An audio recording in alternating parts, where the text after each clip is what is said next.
Welcome to the Gameology Observatory. We are your Gameologists. I'm your boy Bomb. This is Dora. And I'm Tommy. Today, we're going to be talking about a new and upcoming game, Divinity Fallen Heroes. Developed as a co-production with Danish studio Logic Artists, Divinity Fallen Heroes is a new standalone game in the Divinity Original Sin 2 universe. Fallen Heroes marries rich tactical gameplay with RPG choices and consequences, and introduces a wealth of new features and mechanics to the original Sin 2 engine. It will be released on multiple platforms later this year. Gunpowder comes to Divinity. Lock and load with an arsenal of guns and rifles. That excites me. That will be amazing. To have a dwarf with a rifle. That was like one of my first WoW characters. Is a dwarf with a rifle. Or a big old shotgun or whatever. The thing that excites me the most about this whole thing is actually the tactical. Like, I'm not expecting a whole game along the lines of Divinity Original Sin 2. I'm expecting a game more like XCOM, where you have to, move your characters and so on like that. Yeah, that would be nice. It would be a refreshing update to this style of game. Definitely. Oil, fire, ice, water, and poison surfaces are joined by the new sulfurium surface, affecting hero positioning on the battlefield. Is that like I'm assuming a sulfur. Like the fire. Oh god, I hate fire in those games. I like... What the... Yeah, I don't know what the sulfur... Is it like sulfur? That's what I'm thinking. It's going to be a sulfur surface, but what would that do as an effect? Like poisonous gas? But we have poison already. Probably an explosive. That could be. That could be, yeah. Because everything else is kind of just affect an area and burn over time kind of thing. Or lay on the area. There's not necessarily an actual explosion. Oh yeah, with all the other fields, like oil just sets fire and stays fire longer. You have ice where you slip on. The water makes you wet. Poison. I'm sure that with the inclusion of like fire barrels that they had, like this is probably a new way to make a nice explosion. Yeah, that'd be cool. It seems like they're going a little bit more just in the two notes that we've gotten about the game and we've said already. It seems like they're going a little bit more modern with this. Kind of like the turn of the century in the game where they've finally figured out black powder and what it can be used for, like a realistic historical event kind of feeling. It opens up a new realm of possibilities for a game like this that's set in the Sword and Shield era. Oh my god, yeah. Anytime you add a gun to Sword and Shield. Imagine the first mage that happens upon that person with a gun, and they're like, "Oh, well, I'm just gonna shoot fire," and the guy goes, "Boom." I shot fire faster. That is cool. Conjure this. I'm interested to see how these things would play out, and I'm so far out of what we just said, way more interested in the idea of using a gun in these kind of games. Yeah. Play with mysterious hero character Milady for the first time in a Divinity game, as well as an all-new character, or take control of the famous Godwoken.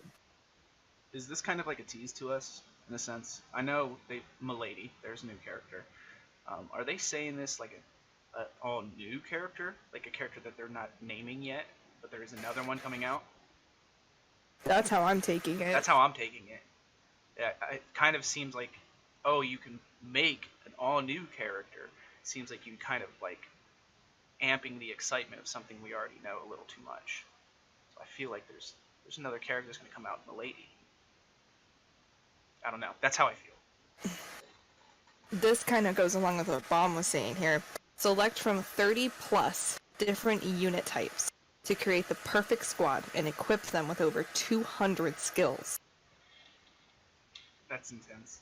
What I mean, Divinity 2 Original Sin had a lot of options that you could choose from, and this is way more. I feel. I don't know the actual stats of that. I don't know how many different variations you can make within Divinity 2 Original Sin. But from what I remember Original Sin 1 has like very little along the lines that you can do. Maybe at most about 100 different combinations, as where this leads up to a lot more with the 30 plus different unit types. Right, that's interesting. I'm I really think Original Sin 1 had maybe like original actual skill sets that you can go through for each of your two characters. I'm interested in this game. I know, but I don't really know much about it just yet. Kind of dived into it just recently, or dove into it just recently. Um, but I love Divinity 2. I didn't play Divinity 1, unfortunately. But Divinity 2 and the RPG element of that game, I fell in love with immediately. I'm excited to see how this game's going to go, for sure. Going along with that, decide which technology to research and what artifacts to obtain to give your troops the extra. This is why I said the idea of like it's going into a modern, because I read this bullet point before you did, and I was just technology. Right. It's like they're getting out of the world of magic and they're getting into the world of science, which kind of go hand in hand. Whoever you talk to or whatever story RPG element you look at, science is usually also magic. I don't know, but it seems like they're kind of. Do you think that they're going to have more technological savvy character designs and kind of do away with the magic user so much? So like, the healer might not actually heal From you. what I remember of lore of the actual whole Divinity series is that they killed all of the magic users. Oh, well, there you Like go. they massacred and got rid of everyone. It was like essentially an ink with mages. That would make me very sad. That is sad because I love the mages. But I played Beyond Divinity, which happens before these, and there was a whole Inquisition at the beginning of that game. oh wow. So maybe what we're seeing here is like the middle of the conflict of dealing with the mages, or the tail end of it, and mages are pretty much extinct. There's only just like a small group of them left. So people have to start figuring out other ways to heal themselves, since somebody can't cast life spell on me anymore. Yeah, I'm not sure without knowing where it's set in the timeline. Yeah. And you can't really say, but I know in between game and the latest, there was an Inquisition. We're gonna see it in like 10 years from now. There's gonna be like Divinity, I don't know, 12. Who knows? Whatever. 10. I don't know. But it's gonna Divinity Inquisition, just like Dragon Age. be. There you go. But it's gonna be based in like the Renaissance time, and yeah, I mean, Assassin's Creed style. People fighting with muskets and rapiers. Well, this should be interesting. Simultaneous co-op gameplay that allows you to take turns and combine abilities at the same time. I remember playing the original Divinity, Divinity Original Sin, I mean.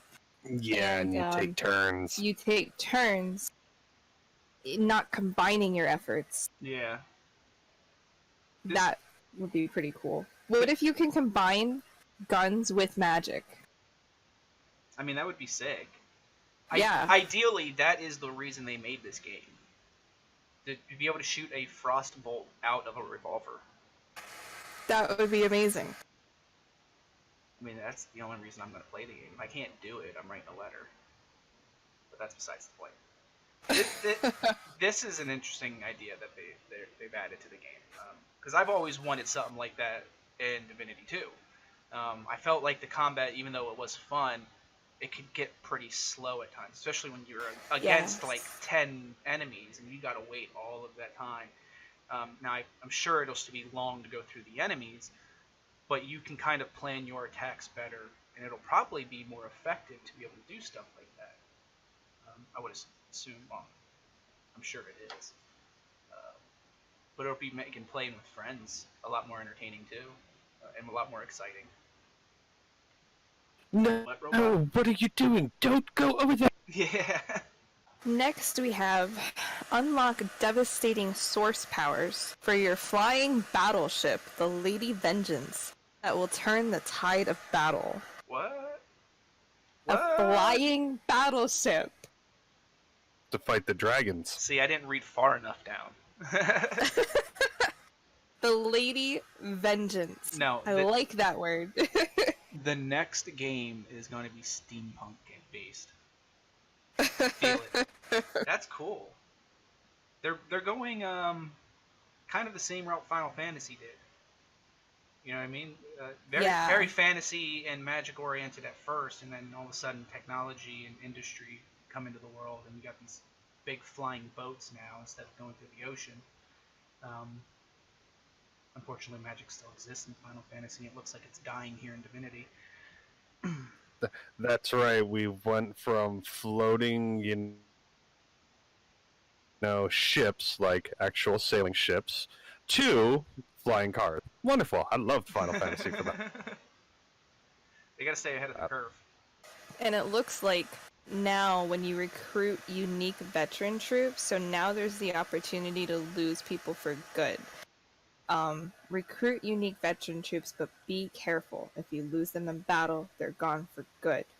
Oh, so not like just giving them up for a different person. Like if they die in combat, they're dead. They're gone.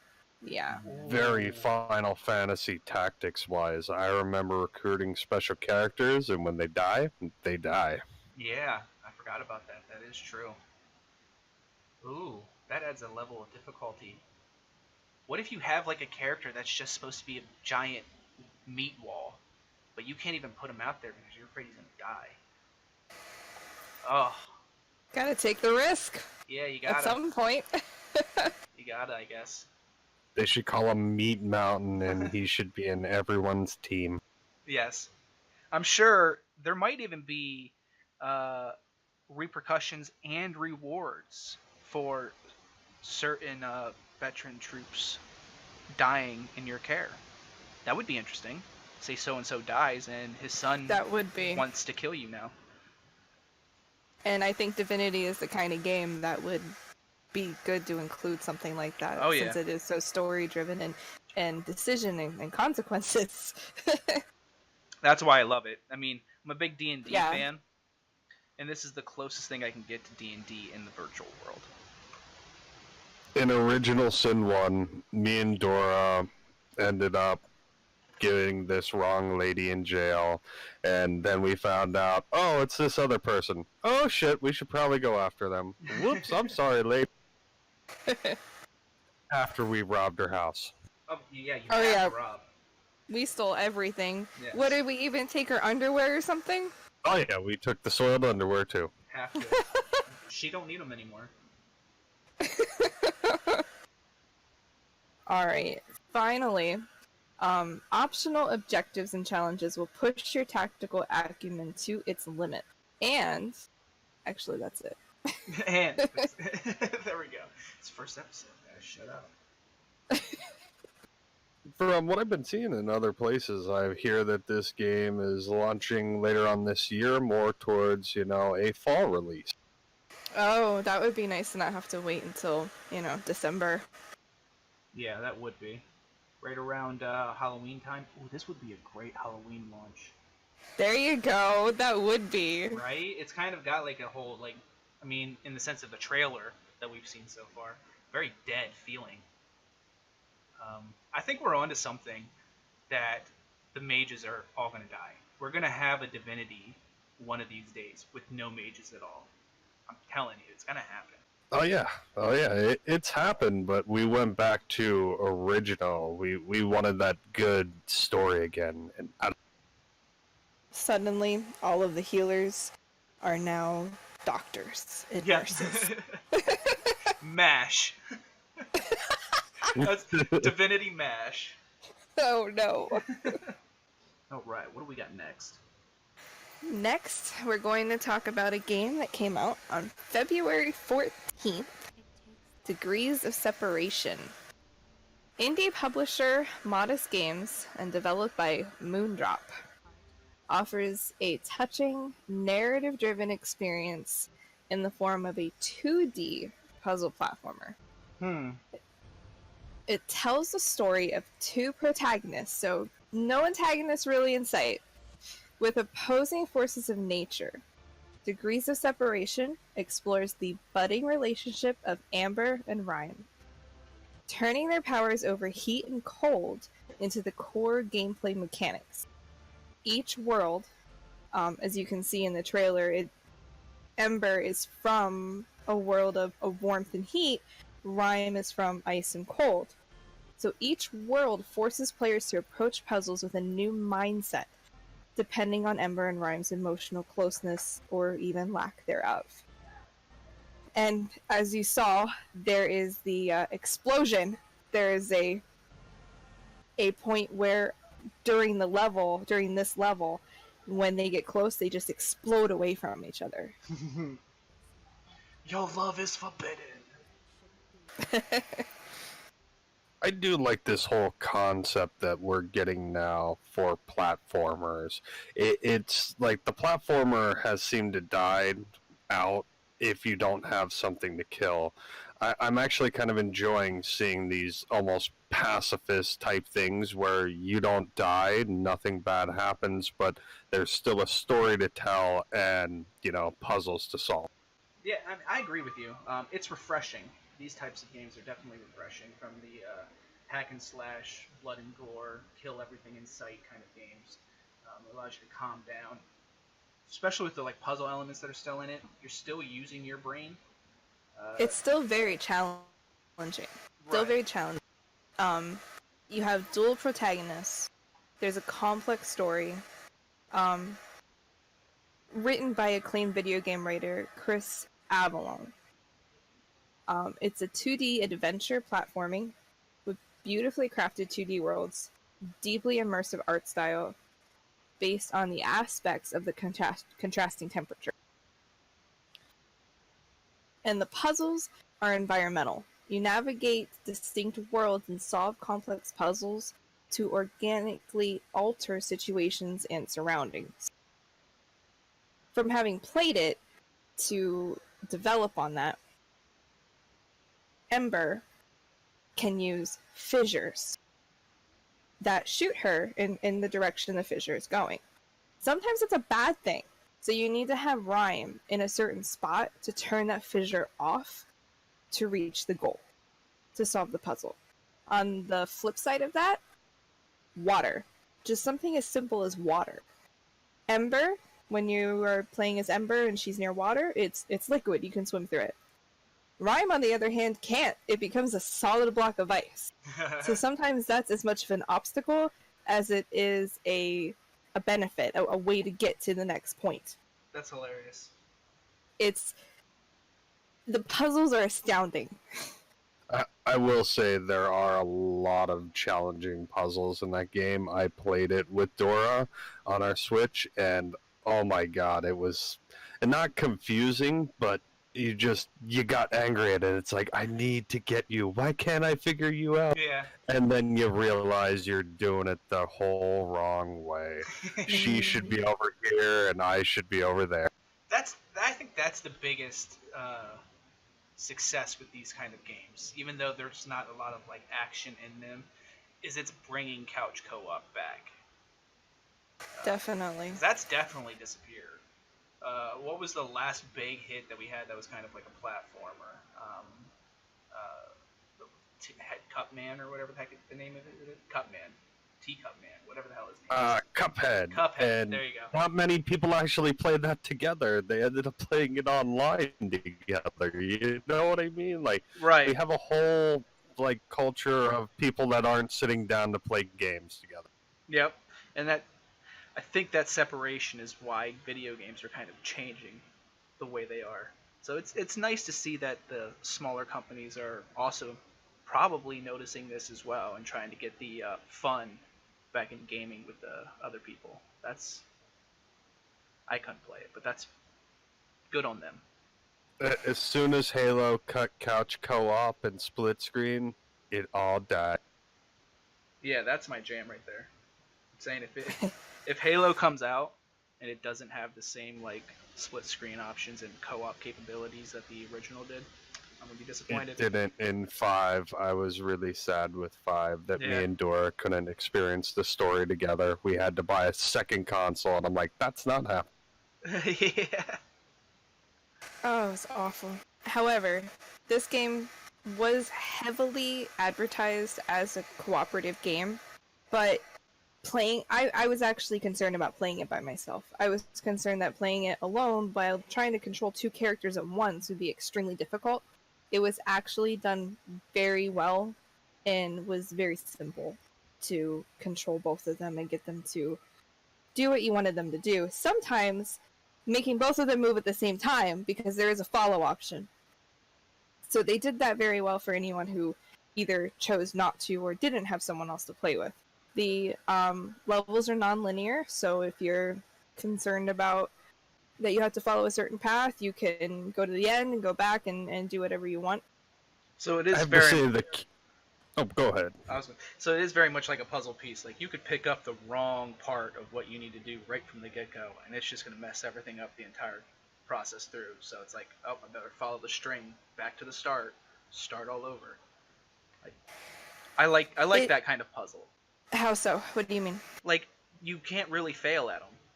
You just pretty much. You have to just keep trying. Your failure is you're not wanting to try anymore. Exactly. Yep. And that happened to me. Yeah. But I figured it out, and it's a very rewarding game. So how it plays out too, and this is in the review kind of that we have on the website.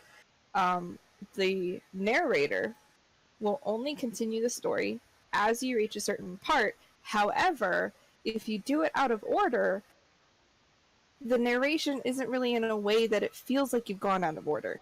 So, how do I want to say this? If you get to one part, but let's say you can go up or down and you choose to go up first, the narration that you're going to get up still seems to flow right after the narration you just had.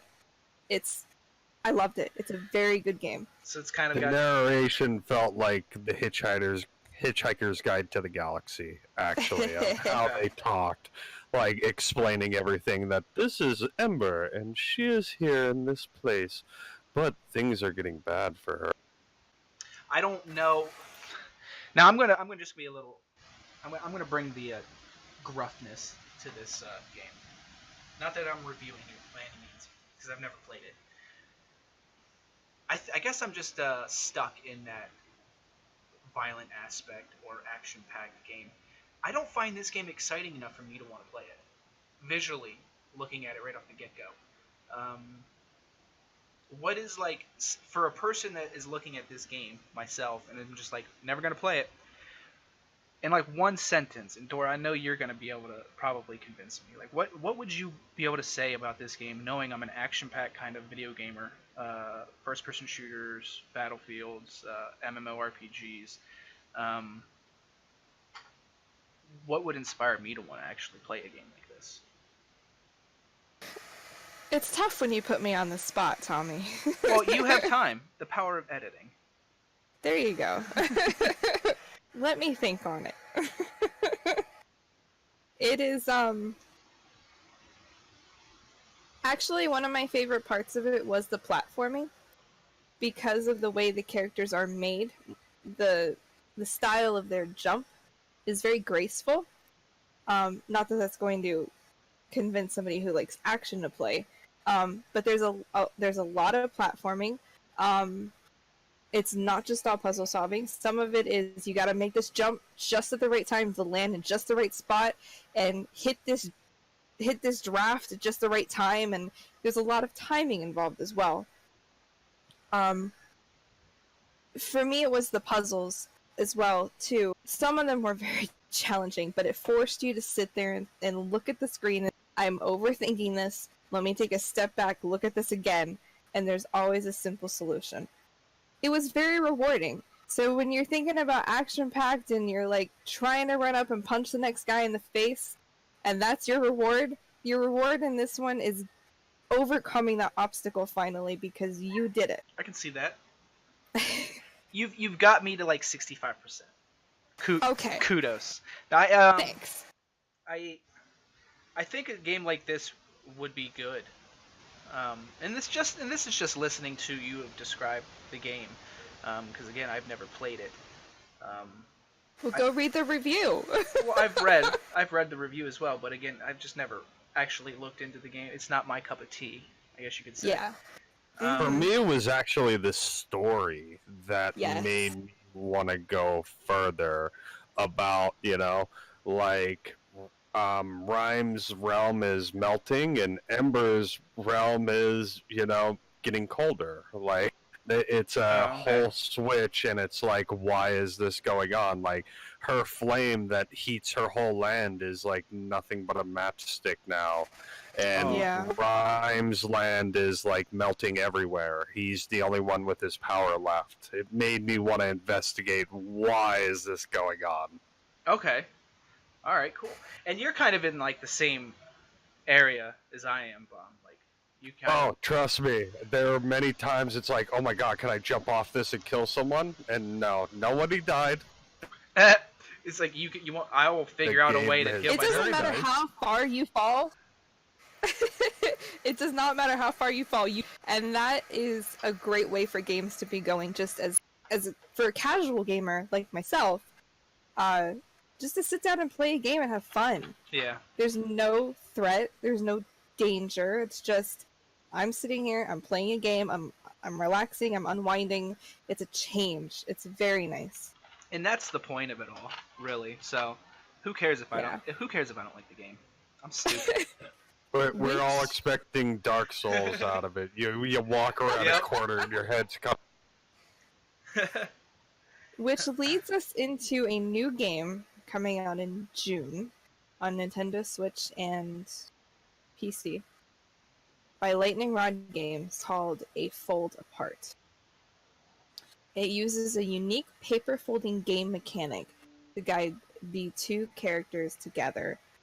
It explores what it means to communicate and miscommunicate with those we love. So this is definitely another style of game like we just discussed with the degrees of separation. Yes.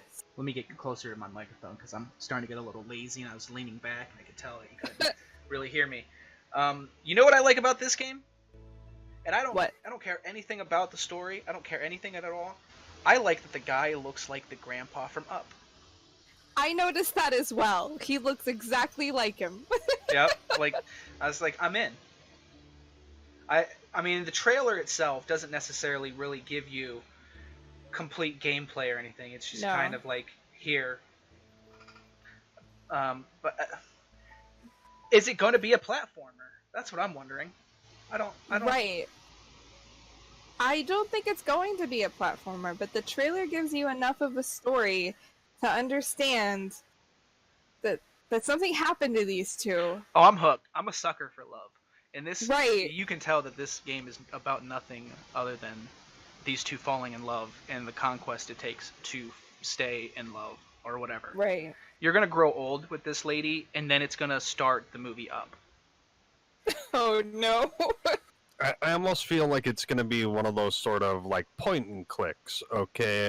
You have to find certain things or puzzles like that, which would be amazing for the Switch because nothing shows off the Switch's touchscreen capability, really. That's true. Yeah, I agree with you. That would be interesting. That would be... I feel like that might even be better than the platform. Platforming is nice. It's kind of retro. But to open it up to a complete 3D world, and it's like Carmen Sandiego, like Where in the World is Carmen Sandiego. I love that game. Point and click mystery games. That would be interesting. Mm-hmm. I'm excited to see how the story comes out in this. Can't say I'll play it. If maybe I make it over to your guys' house for a barbecue and you guys have it, because you probably will, maybe I'll try it out. We'll see. There you go. But I I am like the looking story. forward to more trailers to know more of the story. Yeah. I mean, this game doesn't even come out for a while. Still. June. June, yeah. Oh yeah, we That's got a only lot 2 more to wait months. and learn about it. Yeah. I'm sure there'll be more updates in the upcoming cast. So keep watching our website. You'll see them. Yeah. Next, we're going to move on to an interesting concept. Black Desert Online board game. Black Desert, the board game, is a strategically challenging role-playing game where players explore a vast open world filled with monsters, treasure, and challenging world bosses. This I'm excited about. Yes. Like the whole board game aspect. Like there's so much that can go on. You have games that are supposed to only last 4 hours, and then you have games like D&D that can last year. Yes. Oh my. I've never really dove into like the actual build 'em up board game kind of things. Magic the Gathering has a style board game like this as well. I played D&D quite a bit growing up. After reading some of the things about this, it sounds a lot like it's a mix of Magic the Gathering, game I loved to play growing up, and D&D mixed into one with 5th edition D&D because you have a board. Like, I'm excited to see how this would go. We need to get our hands on this game. Just looking at this, the game supports between 3 to 5 players, and each player starts in one of the world's territories, depending on a dice roll. A dice roll. Yep, there's the D&D right there. Right. And the boards themselves are massive.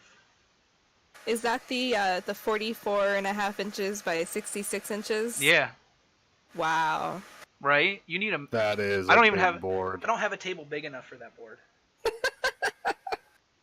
And there's going to be, I mean, from what I've heard and seen, that they're dedicating a lot of effort into this. There's going to be expansions of sorts for this board game.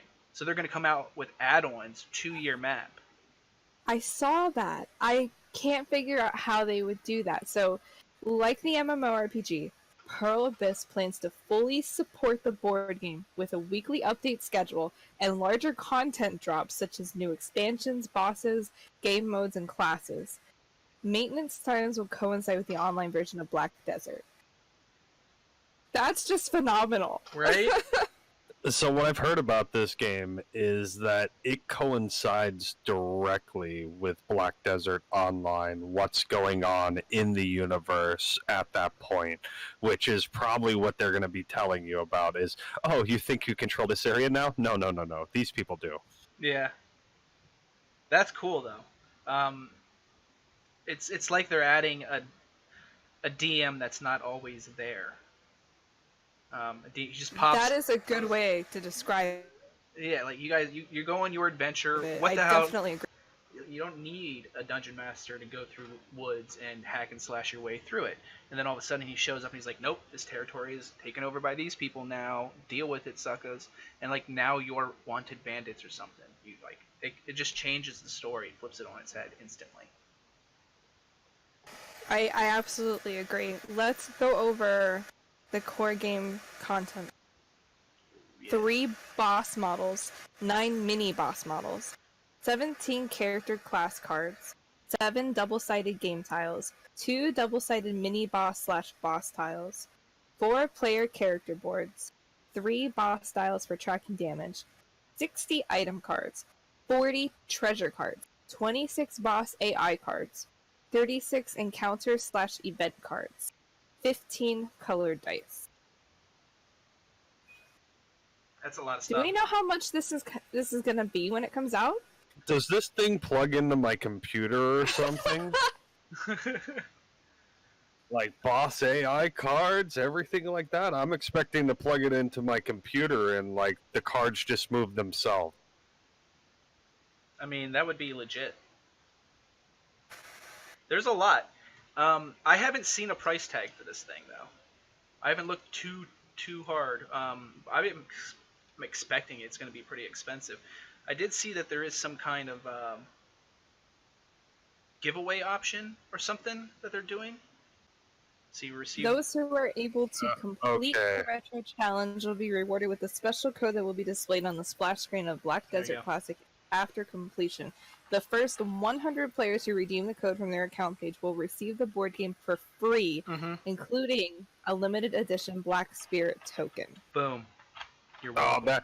that's what happened. We missed out. It's not that the actual game's getting expansions like that, guys. It's that they're giving a retro-inspired game to everybody. So the first 100 people to complete and redeem that get this board game for free. But on the note of board games and DLC, essentially is what we're going to call them, me and Dora have been looking into a game called Villains by Disney, and it has expansions like that. Is this like a board game or? Villainous is a Disney villains board game where the baddest bad guy or the goodest bad guy wins. Oh yeah. You They can play come out with a DLC essentially that added 3 more bad guys to the whole thing and a couple of more story cards. Can you believe I don't have this in my possession yet? You don't own this game? I do not own this game yet, but I will have it. Yeah, you're like the top Oh, villain we person. will. That's interesting. What does it play like? Is it going to play something similar to this? You assume? It sounds like it. It's Not got as big boards, of a got map. cards. It's more of, have you ever seen the card style where you flip over and make your own map along the lines of the yeah. Fallout board game? Yeah. It's sort of along the lines of that, is what it seems. Very big concept. Board games are making huge leaps and bounds, and Definitely. I feel that they could be the takeover of MMOs with MMOs dying. Legend of Zelda. Tabletop game. Sorry. There was a frog in my throat. Nintendo, listen. I do feel that board games are, even if it might not be like a steep rise, they're coming at a rise. People are getting more interested in these kind of board games.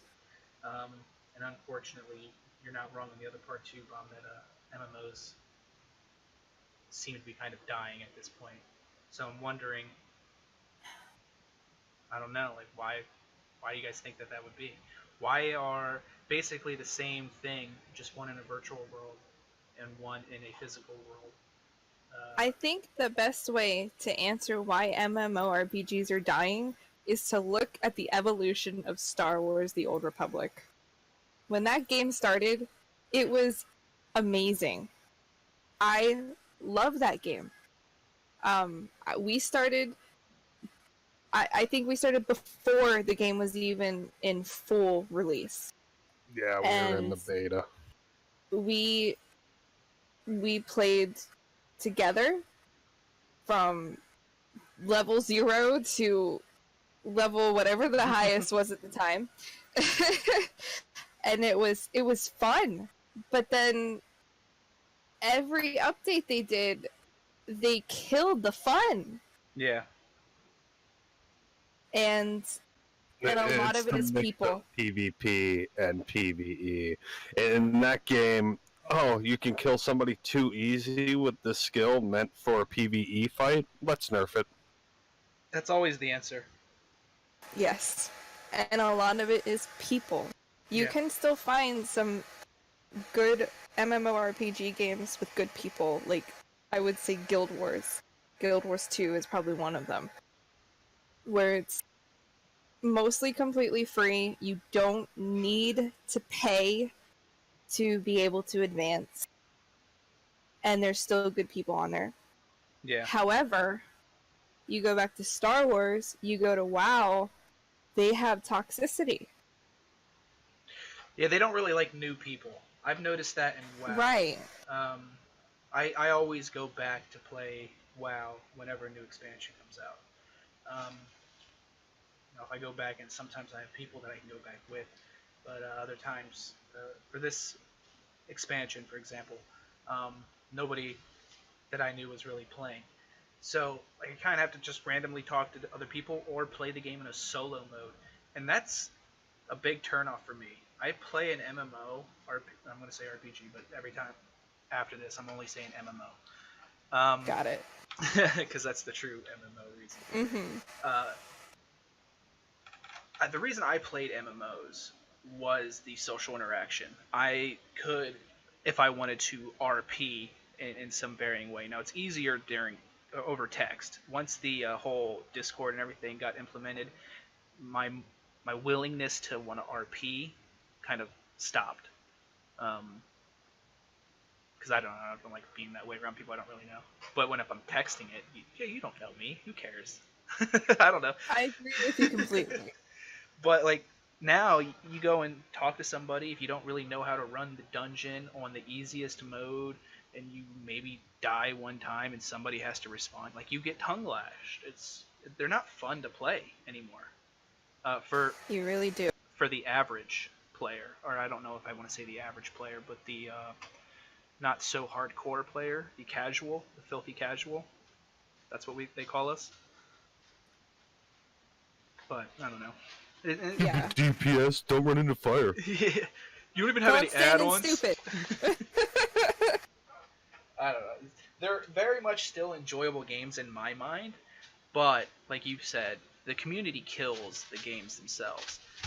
And Yes. I also think too, like you were also saying, like every patch that came out kind of killed the game a little bit more. Like the dagger just went a little bit deeper with every patch. Yeah.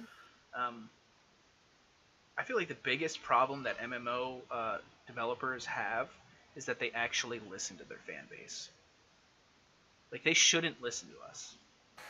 And That's I mean, it's you can always take criticism, but you don't always have to act on it. right. So like As a writer, I get criticism a lot, but I can pick and choose what I take away from that yep. and what I don't take away from that. Like, Because it's my creation, Mhm. not yours. Something else, just to add a little tidbit, was that with Star Wars, they increasingly made it more difficult for the free-to-play person to enjoy the game. yes. Yes, they added free to play and then cut your nuts off and said, "Oh, can you pay to get them back?" You want to be able to do this or wear this at this time? Give me money. Yeah. Oh, would you like to go on a raid with people? Would you like to go into a dungeon boss, an operation? Oh, well, too bad you need to subscribe. Right. I'm kind of right now. I'm loving the game, but I'm playing Elder Scrolls Online, ESO. I see you playing that for like 12 hours a day. No, I just leave it run. All right. Yeah, okay. It's only 10 hours. Right. But that's what I like about MMOs. Get off topic here for a second because you had to call me out on it. I spend a lot of time fishing and shit. And stuff.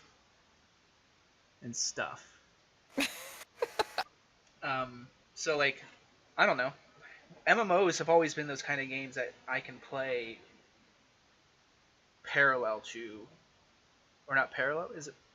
Running next to each other, perpendicular, parallel, it's parallel. Parallel to my life. So like I can just get up, go do some dishes, prepare dinner, come back, and continue doing crafting stuff. Like I don't have to always be raiding. And like a game like WoW kind of forces you into that mindset where you have to constantly be grinding a dungeon or a raid or something like that.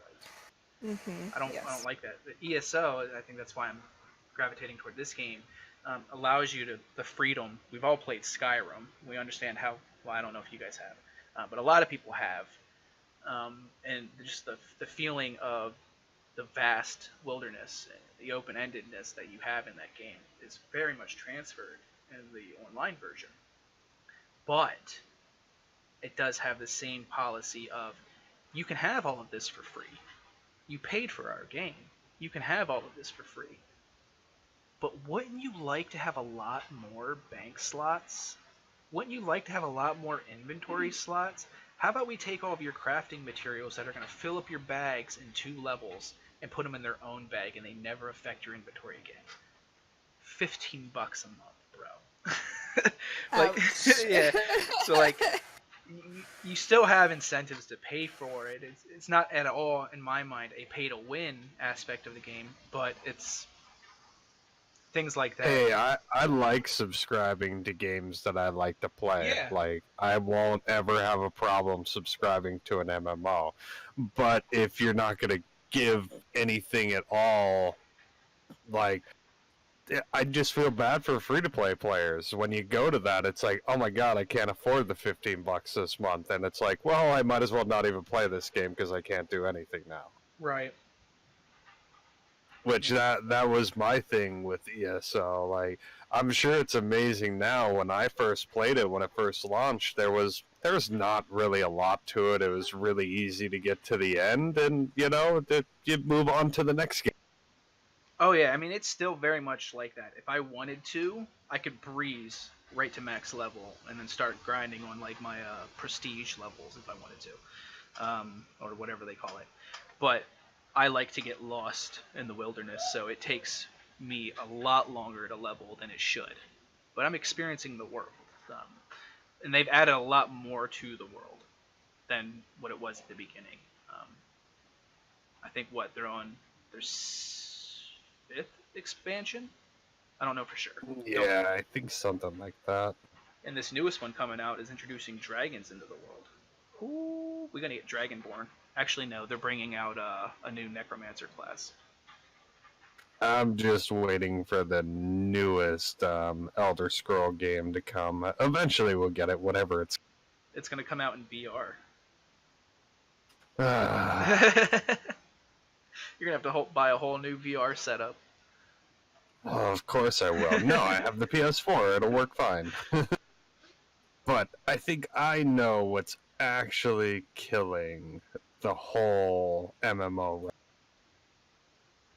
And it's always overlooked.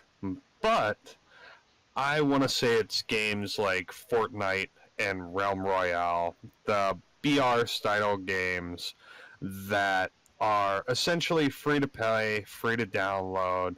Okay, oh, you want to pay $10 for our battle pass? That's fine. We'll give you that. It's not really pay to play or pay to win. Right. And that's the type of culture that we're in. Just thinking about going back to the degrees of separation talk, essentially, we just want to kill things. Yeah. Yeah. We don't really want to raid for things. We don't really care about story. We just want to drop in and kill the fuck out of each other. That is a Sorry, we want to drop in and kill the hell out of each other. This is for children. I agree with you though. Today's style of gaming is very much an instant kind of thing. Stories aren't really that big of a deal anymore. Graphics and effects and I always saw it that way. I saw it as that way when Call of Duty became a prevalent thing, where I play in online and deathmatch, and you lost that aspect of play. Anyway, what were you saying there at the end? about Call of Duty.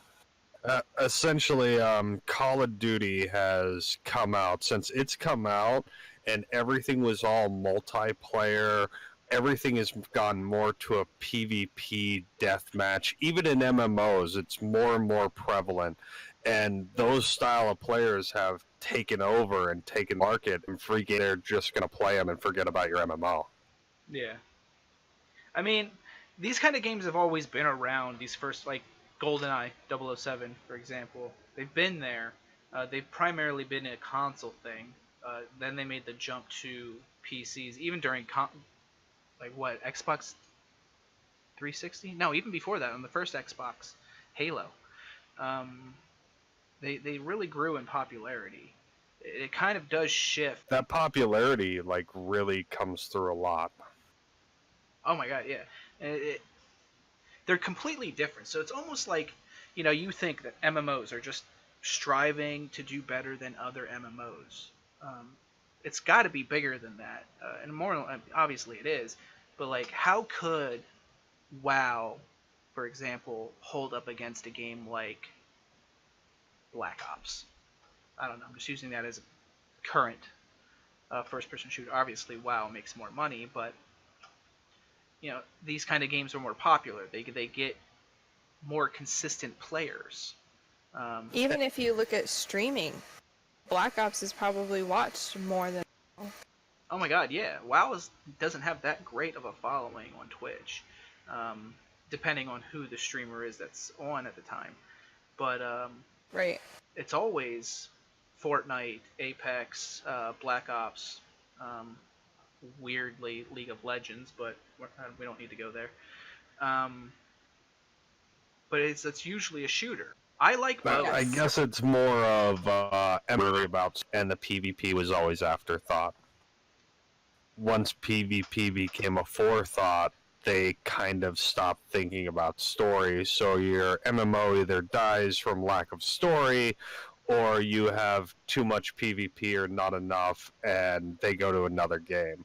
Right. Like, a lot of these Black Ops players are players of WoW. Don't get me wrong, but they played what they want out of it, and, well, okay, well, I'm going to go shoot someone in the face now. Yeah, and that's another problem that comes with if you've put time and dedication into an MMO, at some point you hit a wall, and you're just rinsing and repeating every single day. Even though they do add expansions, that type of player typically burns to that expansion relatively quick. Oh, yeah. So it's like, I would like to see, and I don't know how they would be able to create something like this. And I always have faith that there's going to be, and the closest game that has given me this feeling is EverQuest. Just because of how vast the game is and how difficult it is. It's hard to do everything there is to do in the game. But a game that felt like, if I wanted to just open up shop here and become a farmer for however long, I could do it. I could then go on my adventure. Oh my god, my pretend wife was killed by raiders, and now I'm a soldier and I want to go. Like, just the open-ended possibilities of being able to do whatever you wanted to do. A second life in a fantasy world.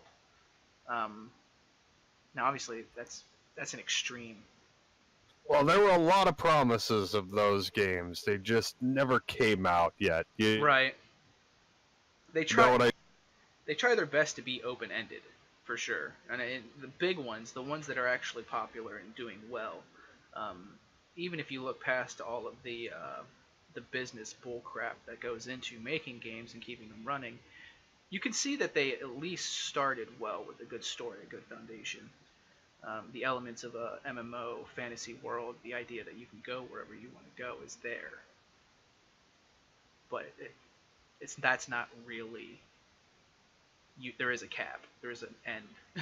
That's why they even say end game now. Like, the fact that people say end game in MMOs just bothers me. Never understood that. Yeah. I have never understood end game in an MMORPG. Yeah. Or an MMO in general. It just didn't make sense to me. But in Star Wars, we got to a certain point where that was all it was about. End game this, end game that, and I'm like, I want to go back and play this story 100 times. But that's me. I'm a story-driven player. That's why I like Degrees of Separation. That's why I think I'm gonna like A Fold Apart. I love Zelda games. That is why I love Zelda games and why Breath of the Wild was on the slightly disappointing side for me. But that's another topic for another podcast. Well, anyway. That's a perfect transition right there then, because we've got to get on to the next topic. Final Fantasy VII. One of the most talked about Final Fantasy games has come to the Switch. Nintendo Switch has Final Fantasy VII. How does everybody feel about that? I'm loving it. Only thing I was disappointed about. Only thing. It didn't have updated graphics. Well, the graphics were a little better. I mean... Then again, I've been playing on the PC version, which I've had for a couple of years or more. Yeah. Like, I mean, updated graphics from like Cause you see the fake Final Fantasy VII remake video that's out there. Like it kind of almost has modern day graphics, like Final Fantasy Well, they're on now. that's actually coming, which is another upsetting fact when we get there. When the remake does come, it will be on 3 more discs of Blu-ray standard, and we're going to have to wait a couple of years per game portion. At least that's rumors right now. Oh geez. Okay. Well, I expected that to be some kind of fan-made fake. So, but that's my only disappointment about this remake, or it's not even a remake really. No, it's a re-release, basically. On a brand new console, Nintendo having a Square Enix almost PlayStation exclusive product, but it's been on Steam. Has it? Yeah, it has been on Steam. Yeah. Final Fantasy 7 and 8 were originally sold as disc copies for PC as well, which was an interesting fact back in the day. That is pretty awesome. I have never played Final Fantasy 7 before, which I'm sure will shock most people. Yeah. Rather than playing Final Fantasy 7 and having a PlayStation, I had a Nintendo 64 and I played Ocarina of Time. I will add a side note. Ocarina of Time is still superior. However, back to Final Fantasy VII. Don't hold it against her, guys. It's okay. So far, Final Fantasy VII is interesting. I don't know much about what's going on, and I think it's intended to be that way, that all of a sudden I am thrust into what seems to be a rebel group against some type of government, and we're trying to save the planet. That's about all I know. Except the love interests are strong. The love is strong with Final Fantasy VII. Tifa, Aeris, like, I have my option of women at this point. You're on the right track as the idea of how you're taking in the story. And you're right, the game itself is very much built on you're going to find out information when you need to find it out. And that's what I like. Not to always keep comparing it, but in an Ocarina of Time, it was a fairly short amount of time before you realized what you were doing and who the bad guy was. At this point, I'm still not really sure what's going on. I know just because that Sephiroth is supposed to be the bad guy, but if I was playing this game with no knowledge of that, I'd be like, so Sephiroth is this awesome soldier guy? And I was supposed to want to be just like him, but now I don't want to be? It's confusing. So, but I'm not very far. I'm only about 2 hours in. Was this Reactor 5? I think we were just working on blowing up, and the president of Shinra came out and messed up all of our plans. Aeris. Well, see, you hit the nail on the head, actually, about how it was supposed to go. They wanted Sephiroth to be your best buddy. He wasn't supposed to be the bad guy. And that's how I'm taking it. I got Aeris home. I've left Sector 6 to go back to Sector 7, and that is where I'm at right now. You're not wrong either on the idea that love plays a big part in this game. Big part. I'm not going to ruin anything. That's all I'm going to say. Is that Cloud doesn't seem receptive to love at all. And like the example I used with you before, since you are very familiar with the Zelda series and Link, just like how they describe Link as being kind of an emotionless kind of vessel of a character for you to kind of like dive into that character and become that character. It's exactly how Cloud is too. He's the silent type. He doesn't really communicate the way he truly wants to. Later in the game, you'll find out how he really feels about things. But I see. Throughout most. While she was playing, it was very epic. She's like, "Oh my God, Link talks a lot," because she named her Cloud Link. Oh my God! I named Cloud Link. No. And the first thing I said was, "You know what? Link talks too much." But to me, Link is a very wholesome and respectable hero. And as soon as I was getting used to Cloud's attitude, I was like, you're not very heroic at all. Like, do you know what you're doing? Yeah. Link is Yeah, we're just winging it. that's his whole life. Cloud's whole life is just one day at a time, winging it, not really knowing what the hell he's doing. Yeah. Lucky for him, he's got a support group. Yeah, definitely. Have you Avalanche? have you seen Advent Children? Yes. I didn't understand any of it whatsoever, but You'll I did see it. You'll start to tie things together, then real quick. I already recognize the flowers from the church. Yeah. From Advent Children. Yeah. So then you kind of already know that Cloud and Tifa don't really form any relationship. Yeah. Yeah. Okay. It all depends on which way you go. That's what I loved about Final Fantasy VII. It was the first real game that I played that had consequences like that of your decisions, because of the part later on in the game you'll either go on a date with Tifa or Aerith. Uh oh. What's man. What's little Link gonna wear? I mean, I like Tifa. She seems tough. She is a melee fighter, which is really cool. But Aeris's oh, let's not talk about Aeris's fate. But Aeris's don't call me a girl because I can do anything on my own. I can do anything I want to do if I just put my mind to it. I love that attitude that comes from her. Woman power. Burn them brawls.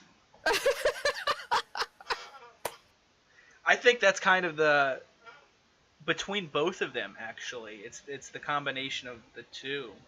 You've got Tifa as the strong physical specimen of like an alpha female, and then but she doesn't really act that way. No, she doesn't. But Aeris does. Yes. But she's frail. Yes. So it's kind of insinuating that you women need a partner to be strong and us men don't. I didn't say that. Final Fantasy VII did. Okay. Disclaimer. That's all jokes. I don't really mean that. Hate mail already. Yeah. I am looking forward to continue with the game. I don't get a lot of time to play, but I do want to pick it up when I have time here and there. And not just the story, but the fighting. The traditional... Yeah. I guess it's not too traditionally turn-based because there's that time limit. You have to let the time build, and then when it gets up there, then you can attack. And then you have your limit break.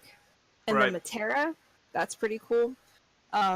Still getting a little used to it all, but I'm not a stranger to turn-based style RPG games, RPG fighting styles. I know what I'm doing, and that helps. I'm definitely running around as much as I can to get those random encounters to build my levels, because I know I'm going to need it. Yeah, definitely. I'm not making that mistake. And any RPG player of any kind of console back in the day, PlayStation, well, I guess PlayStation's ones were like the beginning of it as well, for the smart consoles. But yeah, you know, you need to go level. You need to go grind. Confession, my favorite RPG was, and always will be, Super Mario RPG. Never played it. Legend of the Seven Stars? Yep. Oh my gosh, I can't even remember the full title, but it's Super Mario RPG. It was on Super Nintendo. And the first time I played through that game, I did not level, and it took me years to beat it because I got so discouraged. Yeah. Yeah. Well, so it's a Square game. It is. It's a Square, made by Square. It was that game. It actually featured Final Fantasy bosses as well as special bosses. I noticed some similarities between the spells and the attacks in Super Mario RPG and Final Fantasy VII. Yeah. But my allure to Super Mario RPG was playing as Bowser. That was epic. Yeah, that would be cool. Did they? I've never played it. Did they have any other like outside of the box characters like Bowserette or anything like that? Don't talk about Bowsette. Stop Gino. Gino was never in any other Mario game. Who's but Jaina? he came from the stars, and he goes along with the story of the stars grant wishes, and this sword came down and broke this star road, basically. And he came down to help Mario fix the star road. And he's just a random character, but he's pretty powerful. He's a doll. Oh, He is a star spirit that went into a doll, and the doll came to life, and he joined Mario's team. Also, Mallow, who is a cloud. rock on. Cloud. Oh, it's so silly. It is. Another game I highly recommend. Very good story. Awesome. That is more of a true turn-based fighting style game. There's no time limit. It kind of is a random. I don't know if it's completely random with random numbers, but your your um your turns are pre-decided. Right. So Final Fantasy VII, you can turn it off, but you're using the ATB system, which was pretty much invented with that game. Yeah. But you can turn it back to the original Final Fantasy style, which was when your character got up and you while no one else's bar grew. Yeah, I think that was one of the big successes of the game is how they updated and tweaked the combat system. Yeah. The limit break system is fun. Yeah. I always liked it. It's I kind never of- understood it completely though. When you get the limit break, it's kind of like, oh, thank goodness, I really needed this right now, and then you use it. It's Yeah, like the limit break in that was more damage. Yeah.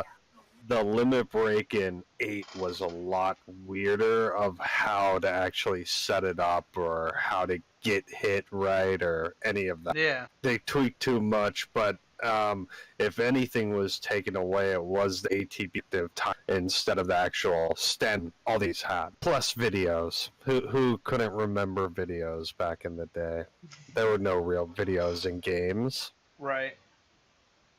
What's the CG animation? That was always. I think that's the sole reason I like Final Fantasy games. The cinematics. The animation, the cinematics, Yeah. yeah, they're really good. The first one, my very first one that I just kind of like, one, knew I would play video games for the rest of my life. Two, made me realize that I wanted to learn how to animate. I'm putting a lot of why I am the way I am today on just one cinematic. Call me a nerd. I don't care. Final Fantasy VIII's introduction cinematic. Beautiful. That was a really good one. Amazing. I saw just the teaser of it before the game even came out, and I hit puberty. There is nothing sexual about that trailer, but the just environments and the way that the effects and everything happen in that cinematic. Just a What do you mean? Being the type of people that we were, those gun blades themselves were very sexual. I know. The fight scene's so sensual. 8 was probably my favorite. It was probably my favorite Final Fantasy. I think they hit the nail on the head with all of their cinematics and the way that they did them. And it was way ahead of the time for what things looked like. Oh, it was. It was a really good game. I had more trouble with like playing and getting the whole sucking energy out and whatnot. But as I played later on in life, it got a lot easier. And I'm like, why didn't we ever use some of these mechanics ever again? Yeah. I tried to do a playthrough for Final Fantasy VIII, doing an actual 100% guide. Now I just wanted to see how fast I could get through the game, kind of like practice speedrun. I've already beaten the game by myself, but I've never 100% completed the game. No, it's too much. I couldn't do it. I can imagine. I got to think I'm maybe like 30 hours into it, because obviously I'm not going to do it as fast as like the pros that do it, but the step-by-step guide, I couldn't even follow that exactly, because like I'd be like, I miss one little step and it just throws the whole thing off, and there's things that you can't even complete without having done this thing prior, and you can't do this thing prior once you get to a certain point. So it's like, shit, I gotta start all over. Or, shoot, I have to start all over. And I'm not doing that. I don't want to do that. No, I'm stubborn. Nah, no one wants to do that. But I think that leads us to a good retro gaming discussion for next podcast. Yeah. And let's not forget, the people in Final Fantasy VII look like Lego people. You can talk about all your polygons you want. At least Ocarina of Time doesn't have Lego people. Whoa. Alright, I think... No, they had sharp noses and pointy boobs. Whoa. You leave that alone. I think we might need to end it here before it gets a little too heated up in this podcast. All right. Well, just remember, everybody, know your games. know your games. Take it easy, guys.